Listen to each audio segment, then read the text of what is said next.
New tonight, OPPD customers couldn't get outage information when they needed it most. Nearly 1,600 people lost power last Thursday, and viewers called us talking about app and website failures. First Alert 6's Andrew Pfeiffer took those concerns to Omaha's utility giant and joins us live in the studio. What's their response here, Andrew?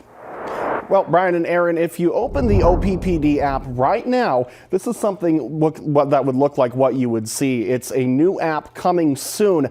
OPPD says customers might have better luck trying their website instead. A lot of people were left frustrated after last Thursday's outage. And OPPD tells me they're ready for winter, but customers want to know, will the technology be ready too?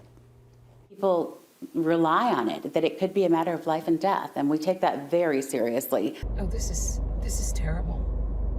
After a recent outage left many without power, OPPD is trying to stay ahead. We have had a few reports of people having difficulties reporting power outages. We think we have resolved most of those at this point. Many OPPD customers are worried about the coming winter months and if the technology can keep up. As far as reliability, we are working all the time on trying to maintain and improve upon our reliability. Yeah, I'm confident OPPD has taken the steps they need to ensure that our systems will be ready and reliable. Christopher Anglin is the director of electric grid operations. He says this year OPPD got some much needed upgrades. This year, going into the 25-26 winter season, we have 2 additional generation plants that have come on this year. With 600 megawatts of extra capacity, Anglin says this will better help with the load and demand for power during the winter months. Well, we pour our hearts into improving reliability for our customers each and every day. OPPD has also implemented a new AMI system.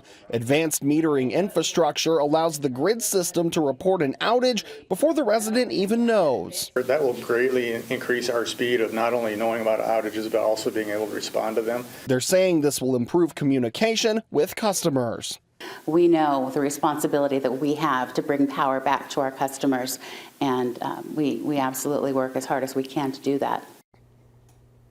OPPD tells me the new version of this app is expected to be completed by January. Baker emphasized that the website is the most reliable way to access information, especially with the newest version of the outage map.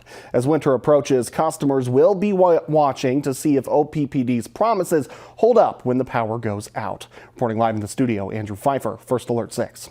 Andrew, thank you.